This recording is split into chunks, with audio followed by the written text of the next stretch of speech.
Hey guys, tonight we are traveling to the warm, sun-drenched hills of rural Portugal. We're going to a place of ancient olive trees, whitewashed farmhouses, and a sky of the deepest, clearest blue. You can almost feel the gentle, warm breeze, smell the fragrant wild rosemary and thyme growing on the hillsides, and hear the distant, gentle clinking of a goat's bell. We are going to share in the joy and gratitude of a family on the eve of an exceptionally good harvest. Are you ready in your warm bed? I hope you are feeling wonderfully settled and cozy. So, before you get comfortable, take a moment to like the video and subscribe. But only if you genuinely enjoy what I do here. It's always so lovely seeing where you all are listening from, so feel free to leave your city or country and the local time in the comments. It makes the world feel a little smaller and a little warmer. Now, dim the lights, maybe turn on a fan for that soft background hum, and let's ease into tonight's journey together. The world you are standing in is bathed in the golden, honeyed light of a late autumn afternoon in the Alentejo. The fierce heat of summer has passed, leaving behind a perfect, gentle warmth that settles on your shoulders like a soft blanket. You are Tiago, a young boy, and you are walking through your family's olive grove with your grandfather, your Avô Rui. Your Avô is a man who seems to have been grown from this very earth. His skin is the color of toasted almonds, tanned and deeply wrinkled from a lifetime spent under the Portuguese sun. His hands, though gnarled and calloused, are gentle and sure as they touch the leaves and branches of the trees he loves. He walks with a slow, steady gait, his gaze sweeping across the grove, not with the worry of a farmer, but with the quiet, profound satisfaction of a king surveying his peaceful kingdom.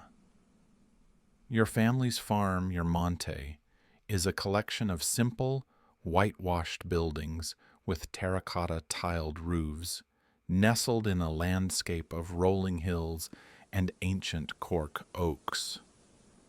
But the heart of your farm, the source of its life and its wealth, is this olive grove. The trees are ancient. Some of them were planted by your Avô's grandfather, their trunks now thick, gnarled, and twisted into fantastic shapes, like sleeping giants. Your Avô has taught you that olive trees are sacred, a gift to be cherished. It is a deeply held folk belief that to cut down a healthy olive tree is to invite a lifetime of bad luck. These trees are not just a crop. They are members of your family, silent, patient ancestors who have provided for generations. Today, you are walking through the grove on the eve of the harvest, and the air is thick with a sense of quiet, joyous disbelief. This year is different. This year is a miracle. Look, Tiago, your Avô says, his voice a low, gravelly rumble. He stops and gestures to a nearby tree. Just look. You look at the branch he is pointing to. It is hanging low, bowed down, almost touching the dry, dusty earth, heavy with its bounty. It is covered, from its trunk to its very tip, with olives. Not just a good amount of olives, an impossible amount. They are clustered so thickly. They look like great, heavy bunches of grapes, their skins smooth and gleaming in the golden light. Some are still a bright, vibrant green, while others have ripened to a deep, glossy purplish black. You reach out and touch one. Its skin is smooth and cool. You have never seen anything like it. Every tree in the grove is the same, their branches groaning under the weight of this exceptional, unexpected gift. It is a bumper harvest, a safra gorda, the kind of harvest that old men will talk about for the next 50 years. Why this year, Avô, you ask? Why so many? Your grandfather shields his eyes and looks up at the clear blue sky as if the answer were written there. Who can say for sure, he muses. Botanists and agronomists of the future will debate the exact reasons for a massed year like this one, discussing complex cycles of weather, soil chemistry, and the tree's own recovery periods. But your grandfather has his own, simpler wisdom. The spring rains came at the perfect time, just as the blossoms were opening. The summer was long and hot, but not so hot that it scorched the young fruit. And the wind was gentle. He places a hand on the trunk of the old tree beside him. And maybe, he adds, his voice dropping to a whisper, the trees are just happy this year. He explains to you again the importance of this harvest. In your world, the Portugal of the Estado Novo, life in the countryside follows an ancient, unchanging rhythm. For a family like yours, this olive grove is everything. It is your bank. It is your security. The oil from these olives will be your cooking fat for the entire year. It will be used to preserve fish, vegetables, and cheeses in large clay pots.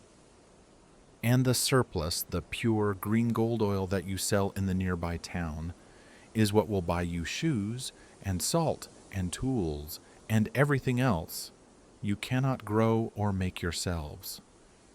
A poor harvest means a year of struggle. A good harvest means a year of security. A harvest like this means a year of wealth. It means a new roof for the barn. It means a new dress for your mother. It means a future. Your mother, Sophia, comes out from the farmhouse to join you. She carries a small basket, and she too looks at the trees with a sense of awe. I have never seen such a thing in my life, Papa, she says to your avô. The three of you walk through the grove together as the afternoon begins to fade. The setting sun casts long, dramatic shadows, and the silvery green leaves of the olive trees seem to shimmer, as if the whole grove is trembling with a quiet, joyful energy.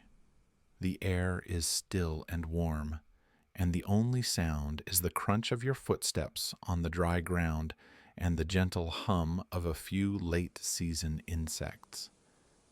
You feel a profound sense of peace and gratitude settle over you.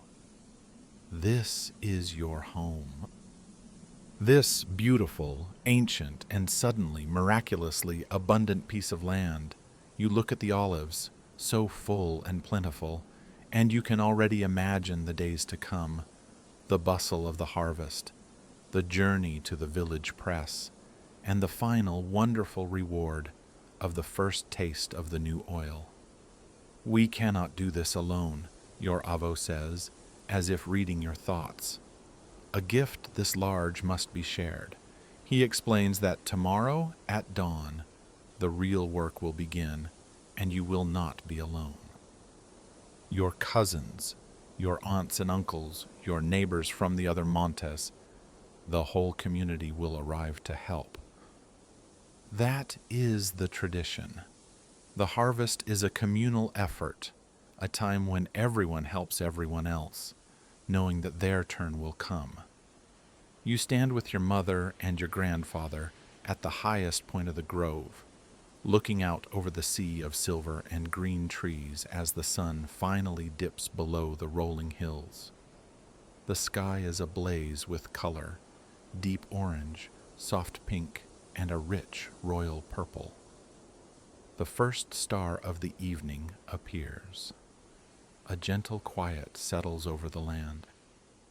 The trees are heavy, the family is hopeful, and tomorrow the great harvest will begin.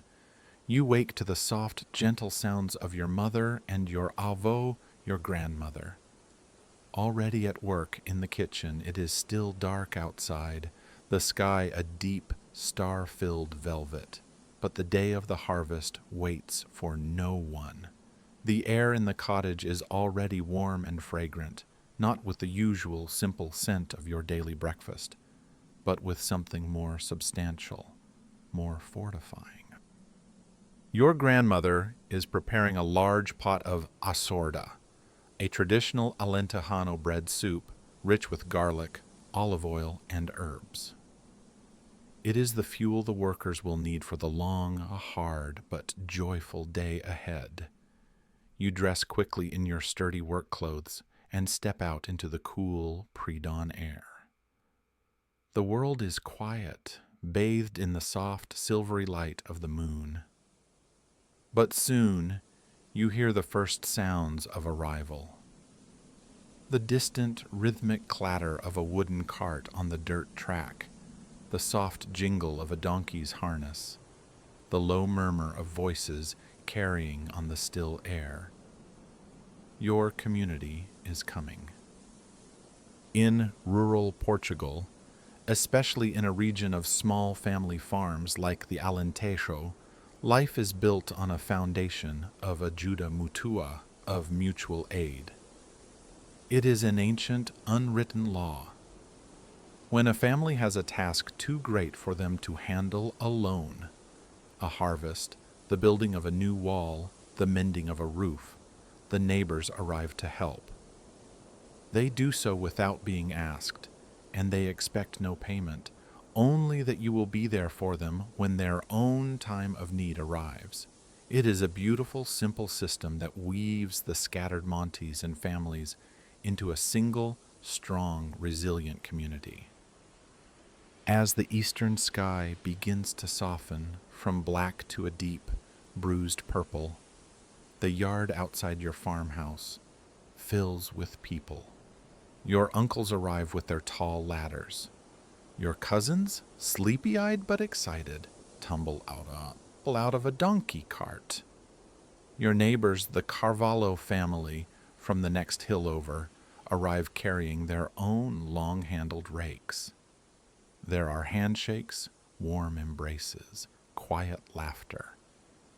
The air hums with a gentle, shared sense of purpose. Your grandmother and mother bring out the steaming pot of atsorda, along with stacks of crusty bread and a flask of strong black coffee.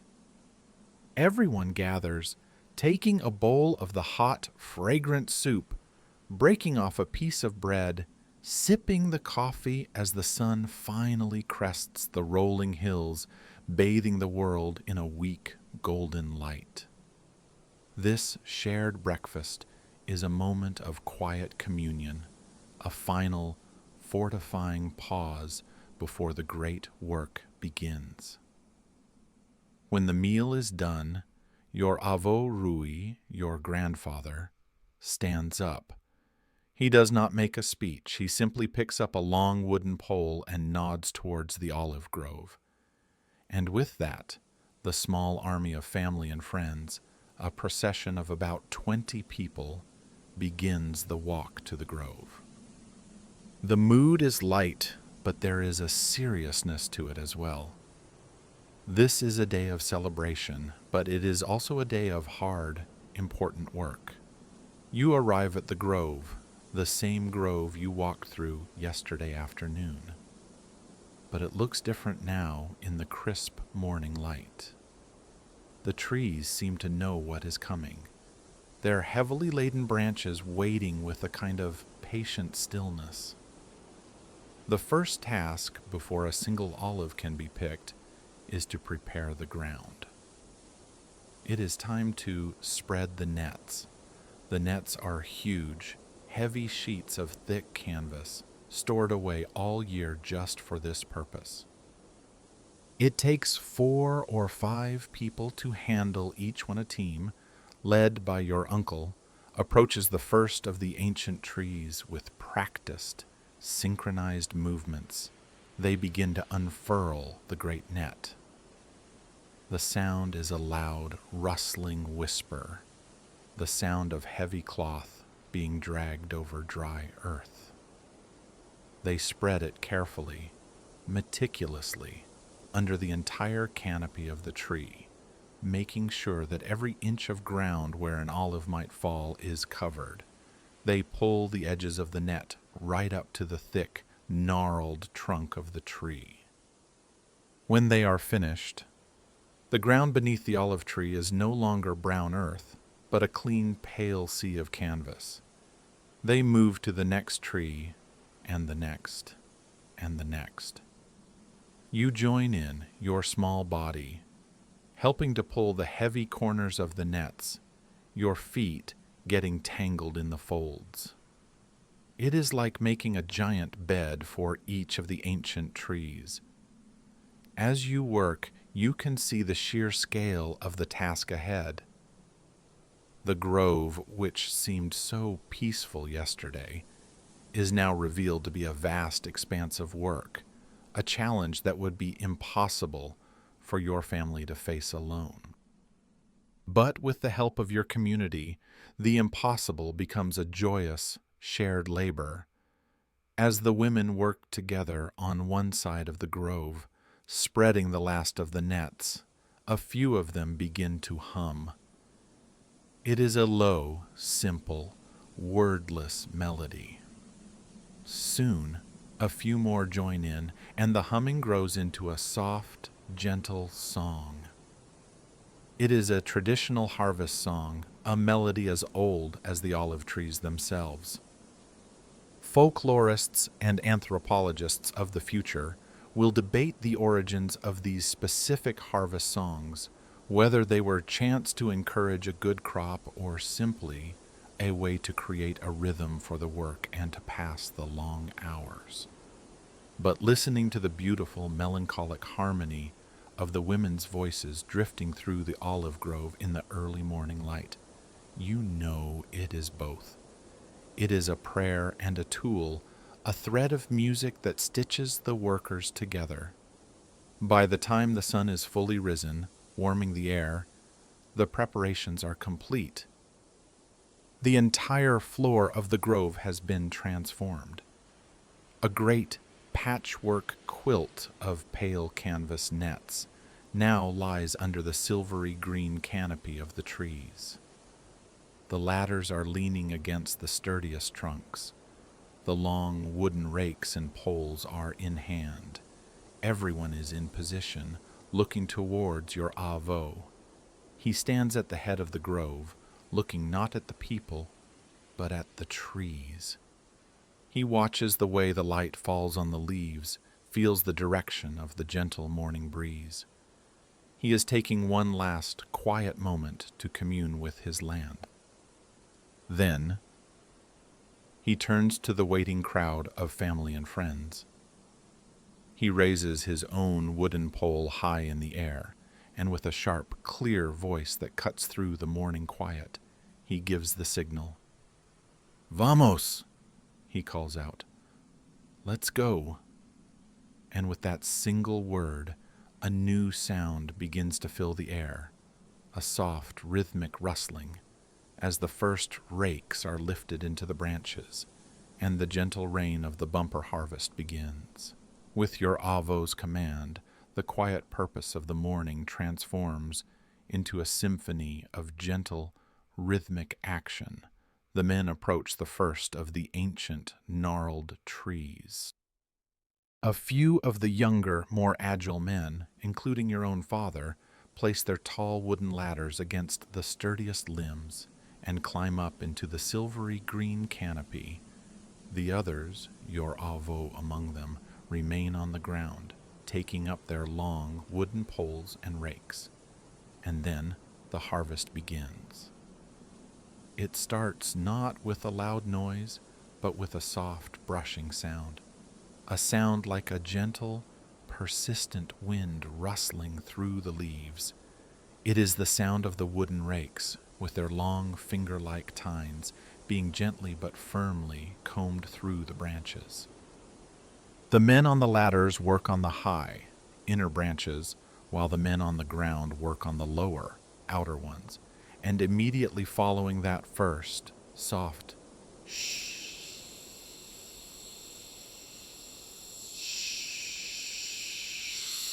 of the rakes, a new sound begins. A sound like the first, soft drops of a summer shower. It is the pitter-patter of hundreds of ripe olives detaching from their stems and falling onto the heavy canvas net below. It is the most wonderful sound you have ever heard. Soon, every man is at work, and the two sounds merge into a single hypnotic chorus that fills the entire grove. A steady, rhythmic of the rakes and the constant, gentle patter of the falling olive rain. It is a sound of gentle abundance, of a promised bounty being released. The work has a rhythm to it, a slow, steady, almost dance-like quality. Ethnomusicologists and historians of the future will debate whether the rhythm of traditional work songs was intentionally set to match the optimal pace of the work itself. But as you watch the men, you can see that the work has its own inherent music.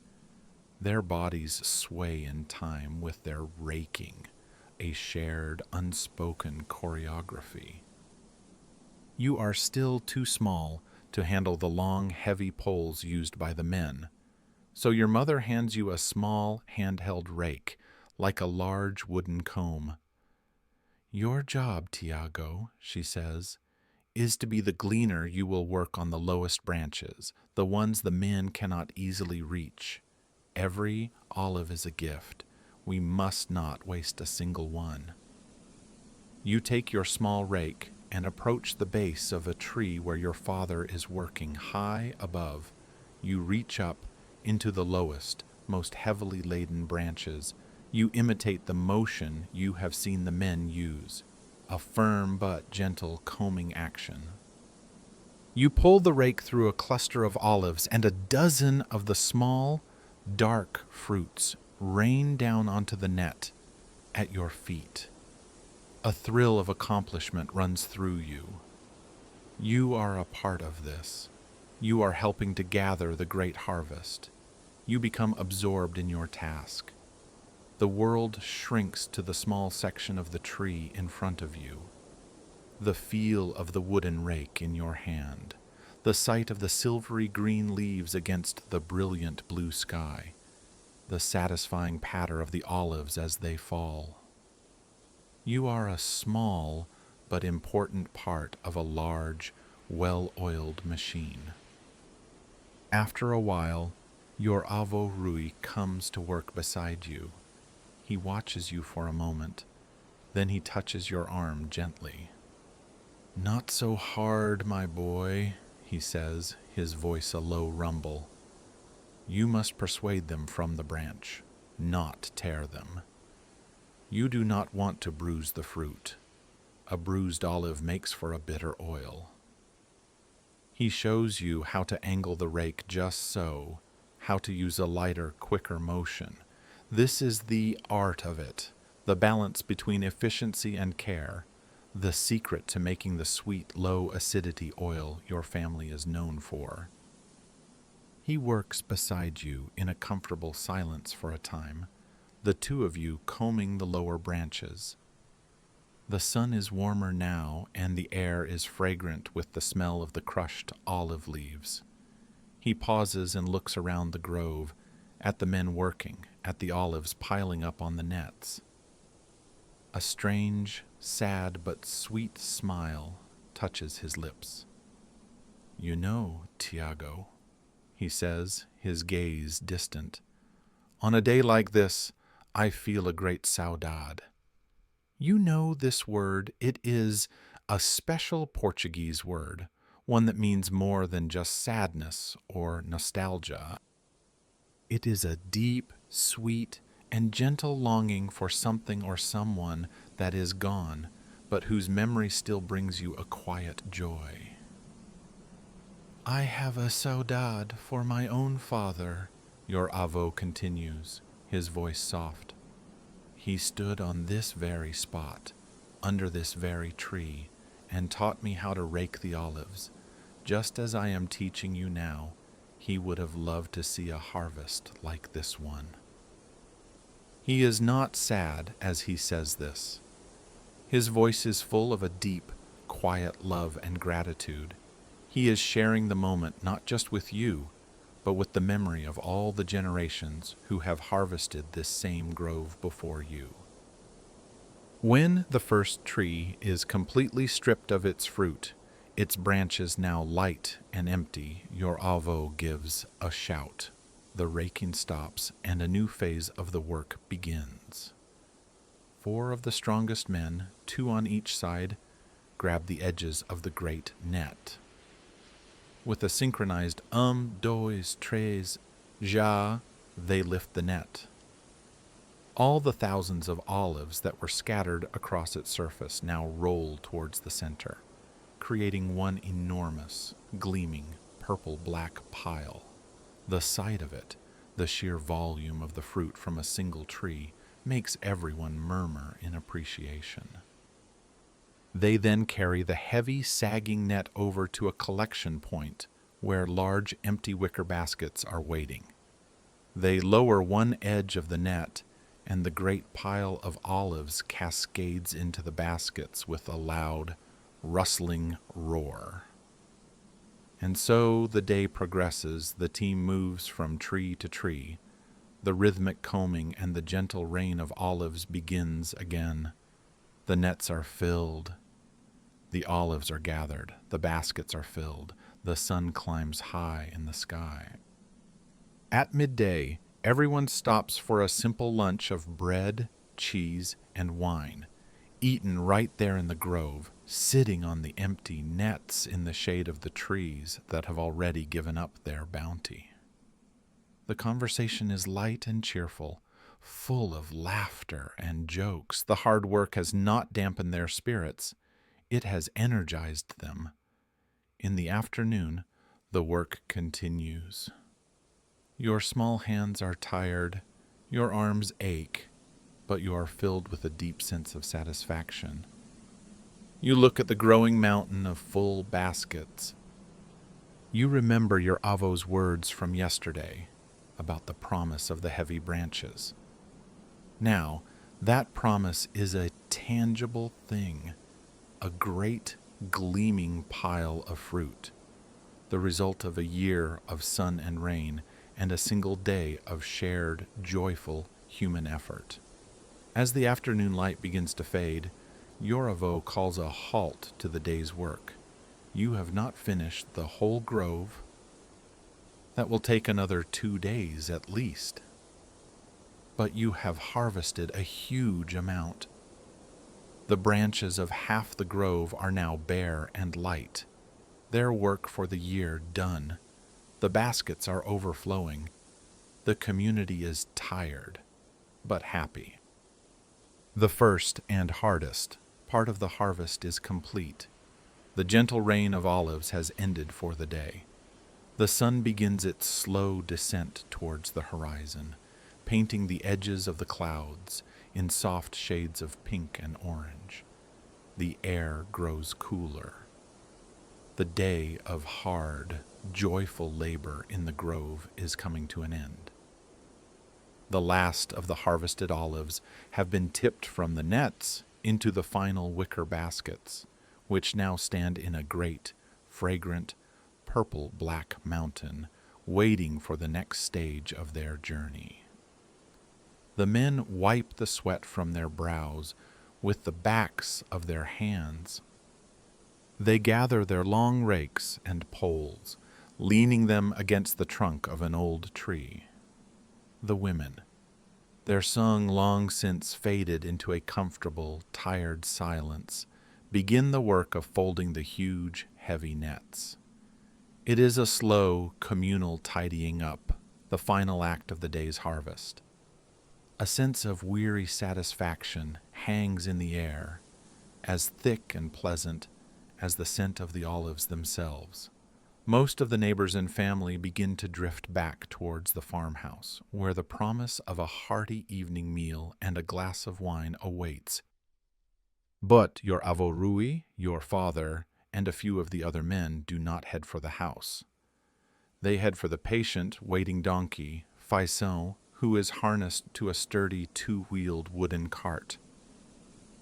"The Olives cannot sleep here tonight," your Avô says, his voice firm despite his fatigue. "They must not rest until they are at the lager. The first oil is always the best oil, and it comes from the olives that are pressed on the very day they are picked. This is a piece of ancient wisdom, a rule that has been passed down through generations of olive farmers. It is the belief that the fruit must be crushed within 24 hours of leaving the branch. Any longer, and a bitterness, a sharpness, an unwanted acidity will begin to creep into the oil, tainting its purity. The olives, he insists, must make their journey to the press tonight. So the final task of the day begins. You help as the men lift the heavy, brimming baskets of olives. It takes 2 men to lift each one, their muscles straining. They carefully load them onto the cart, packing them tightly together. The cart's wooden frame groans under the immense weight. Basket after basket is loaded, the great mountain of harvested fruit slowly shrinking as the cart fills to capacity. Finally, it is done. The cart is laden with the bounty of the day's work. Your father and the other men who helped say their goodbyes and head for the farmhouse. The journey to the village will be made by just the 3 of you. Your Avô, who will lead the donkey, your father, who will walk alongside to steady the load, and you who are invited to come along to witness the next stage of the magic. Your Avô clicks his tongue, and Faison the donkey leans into his harness, pulling the heavy load. The journey begins. You leave the quiet, now shadowy olive grove and set off on the dusty dirt track that leads towards the village. The pace is slow, dictated by the donkey and the heavy cart. The only sounds are the rhythmic, soft thud of Faisau's hooves on the dry earth, the gentle, rhythmic creak and groan of the wooden cart, and the faint, rustling sound of the millions of olives shifting in their baskets. It is a slow, lulling, and deeply peaceful symphony of sounds. You walk beside your grandfather. The sun is very low now, and the light is a beautiful, soft gold. It illuminates the dust kicked up by the donkey's hooves, making it glitter in the air like a magical powder. The long, stretching shadows of the cork oaks and the olive trees reach across the track like long, dark fingers. The air smells of dust, of the wild herbs growing by the side of the track, and of the rich, loamy, slightly fruity scent of your precious cargo. The journey takes you past other small montes, other whitewashed farmhouses, where you can see the warm, yellow glow of oil lamps being lit in the windows. You are not on a grand road, but on a network of small, ancient tracks that connect the scattered farming community, a web of paths that eventually leads to the heart of your small part of the world, the village. As true twilight begins to descend, you see the village ahead, a cluster of white buildings nestled in a small valley. You can see the dark shape of the church tower against the deep purple sky.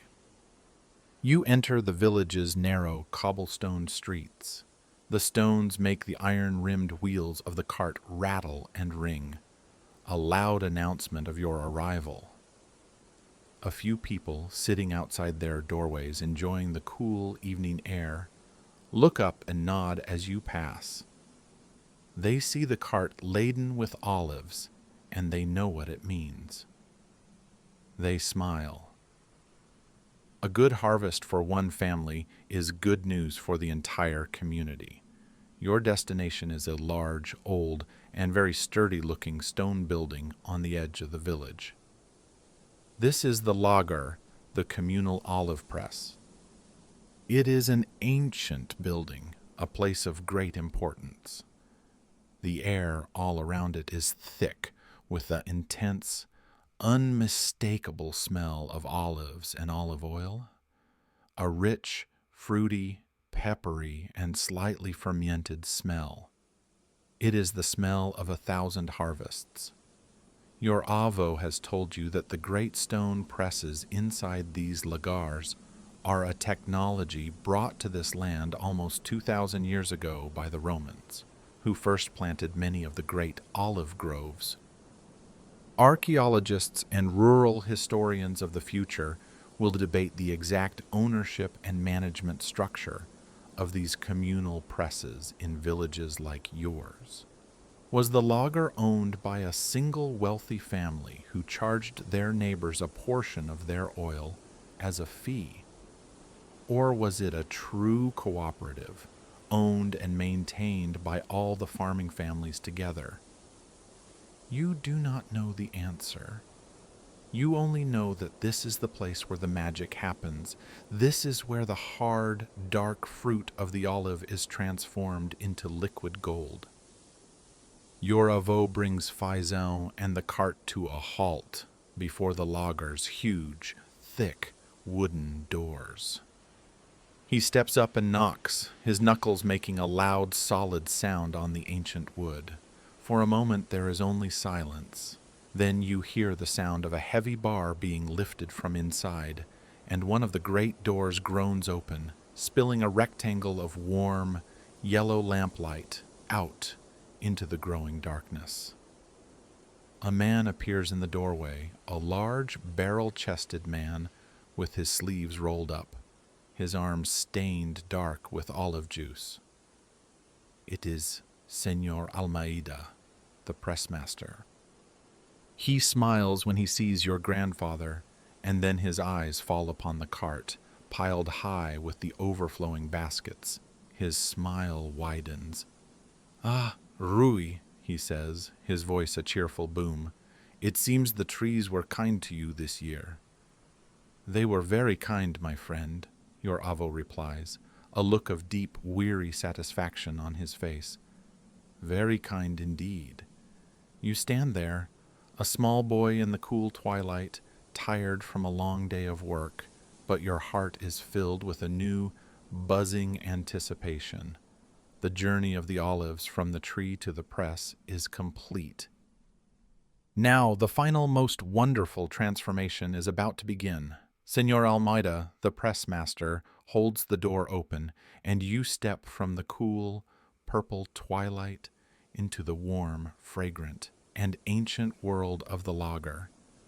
The air inside is thick and overwhelming, a rich, earthy perfume of crushed olives, damp stone, and something else, a clean, green, peppery scent that tickles your nose.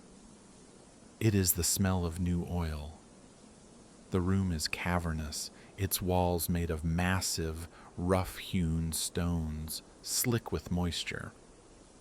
The only light comes from a few flickering oil lamps that cast long, dancing shadows, making the great, strange machinery in the center of the room seem like slumbering ancient beasts. Your Avô Rui and Señor Almeida exchange a few quiet words, the easy talk of men who have known each other for a lifetime and have performed this same ritual together for countless autumns. Then the work begins. The three of you, your father, and your avô begin to unload the heavy baskets from the cart, carrying them inside and pouring the great river of gleaming, purple-black olives into a large stone basin at the base of the mill. The mill is the first beast to awaken. It is a magnificent ancient piece of Roman technology, a huge upright granite wheel, as tall as a man, set inside the circular stone basin. Senor Almeida clucks his tongue and leads a sturdy mule, which has been waiting patiently in a small adjoining stall, to a long wooden beam attached to the wheel. With a gentle slap on the mule's flank, the process begins. The mule begins its slow, steady, circling walk. The great stone wheel begins to turn, its immense weight rolling with a deep, rumbling, grinding sound over the olives in the basin. It is a powerful, hypnotic rhythm. Grind, rumble, grind. You watch, mesmerized, as the whole, perfect olives are crushed. Their skins, their flesh, and even their hard inner stones breaking down under the relentless pressure of the stone. They are transformed into a thick, dark, pulpy paste. The smell in the room intensifies, becoming richer, earthier, more complex. When all the olives from your first load have been crushed into a paste, the mule is stopped for a rest, and the second stage begins. Senor Almeida lays out a series of round, flat, woven mats called capachos. They are made from tough esparto grass and look like giant, rustic doilies. Your father and your avô use wooden paddles to scoop the thick olive paste from the basin and spread it in a thick, even layer onto each capacho. It is skilled, rhythmic work, creating a stack of what looks like giant, dark paste sandwiches. This stack of mats, dripping with fragrant paste, is then carried over to the second great beast of the lager, the press itself. It is a huge, intimidating structure made of massive wooden beams.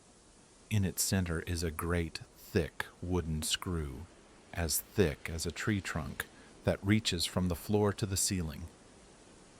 The stack of capachos is placed on the stone base of the press. Senor Almeida then places a heavy wooden plate on top of the stack and begins to turn the great screw, tightening it down onto the plate. The real pressure is about to be applied. Your father and Senor Almeida take their places at the ends of a long wooden lever that is fitted into the head of the screw. Together, they begin to walk in a circle, pushing the lever, turning the great screw. With each turn, you can hear the wood of the press groaning and creaking, the sound of immense, controlled power. And then the magic happens. As the pressure on the stack of mats becomes immense, the first liquid begins to trickle out. It flows from the edges of the mats, a dark, thick, purplish fluid, and runs down into a channel carved into the stone floor, which leads to a deep, stone-lined settling tank in the corner of the room. This liquid is a mixture of water from the fruit and the precious oil. You kneel by the side of the tank, watching the liquid flow in. For a few moments it is just a dark, murky pool, but then, as the liquid settles, a miracle of physics occurs. The golden-green oil, being lighter than the dark, vegetative water, begins to rise to the surface. At first, it is just a few shimmering golden droplets. Then more and more appear, coalescing, joining together, until a thin, beautiful, shimmering layer of pure, green-gold oil covers the entire surface of the dark water below. Senor Almeida smiles. "The first of the year," he says, his voice full of satisfaction. He explains that a small amount of oil is always lost in the process, absorbed into the grass mats and the wooden press. "The angels' share," he calls it, a necessary offering to the logger for a good result. He takes a small, shallow clay bowl and, with the skill of a man skimming cream, he gently scoops the very first, purest oil from the surface. This is the fleur d'oaziite, the flower of the oil. It is the most fragrant, most flavorful, most precious oil of the entire press. Food scientists and historians of the future will debate the exact chemical changes that occur in first press or cold press olive oil that give it this unique character, but your avô knows it simply as the fogo, the fire. Senor Almeida hands the small bowl to your grandfather. Your avô takes it with a reverence, usually reserved for a communion chalice. He takes a piece of crusty bread from his pocket, dips a corner into the vibrant, green gold liquid, and brings it to his lips. He closes his eyes as he tastes it. A slow, deeply satisfied smile spreads across his face. Ah, he sighs, it has the fire, a good year, a blessed year. He then breaks off a piece of the oil-soaked bread and hands it to you. Here, Tiago, he says, taste your work. You put the bread in your mouth. The flavor explodes on your tongue. It is not the mild, mellow flavor of the old oil you are used to. This is a living thing. It is intensely grassy, fruity, and peppery. The fiery, peppery sensation at the back of your throat makes you cough, but it is a good, clean, wonderful burn. It is the taste of the sun, the earth, the rain, and all the hard work of the day, all concentrated into one perfect, delicious drop. You watch as the men continue to turn the press, as more liquid flows into the tank, as the beautiful, shimmering layer of oil grows thicker and thicker. You look at the incredible yield from this first press, and you know that your avô was right. It is a blessed year. You stand there in the warm, lamp-lit lager, the air thick with the peppery scent of new oil, the great stone wheel and the groaning screw press, providing a rhythmic, industrial heartbeat. You have witnessed the final, wonderful transformation. The hard, dark fruit from the ancient trees has been persuaded to give up its liquid gold. The promise of the harvest is now a real, tangible, and utterly delicious thing. The pressmaster, Senor Almeida, carefully decants the first of the new oil into a large, beautiful terracotta jug called a talha. He fills it to the brim with the vibrant green gold liquid, the flower of your family's harvest. He hands the heavy jug to your father, and your Avô Rui places a hand on his shoulder. It is time to return home with the treasure. You leave the warm, fragrant world of the lager and step back out into the cool, quiet night. The moon is high and bright now, a silver disk in a sky full of brilliant, twinkling stars. It bathes the small, sleeping village in a soft, magical light.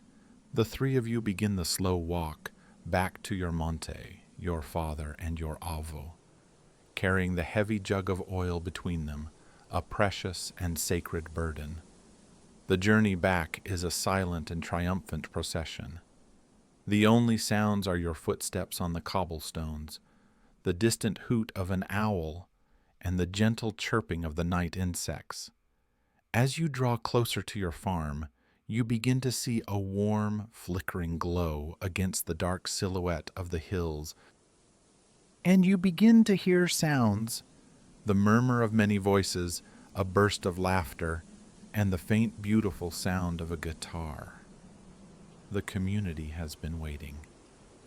The harvest feast is ready to begin. You arrive back at the yard of your farmhouse to a scene of pure, simple magic. A great bonfire has been lit in a clearing, its flames leaping and dancing, casting a warm, flickering light on the whitewashed walls of the house and the happy faces of your family and friends. Long wooden tables have been set up, covered in simple linen cloths and laden with food. The air is filled with the most wonderful smells, the savory scent of sausages grilling over an open fire, the fresh aroma of a simple tomato and onion salad, and the warm, yeasty smell of freshly baked bread. As you, your father, and your grandfather enter the circle of light, carrying the jug of new oil, a cheer goes up. The guest of honor has arrived. The jug is given the place of pride in the very center of the main table.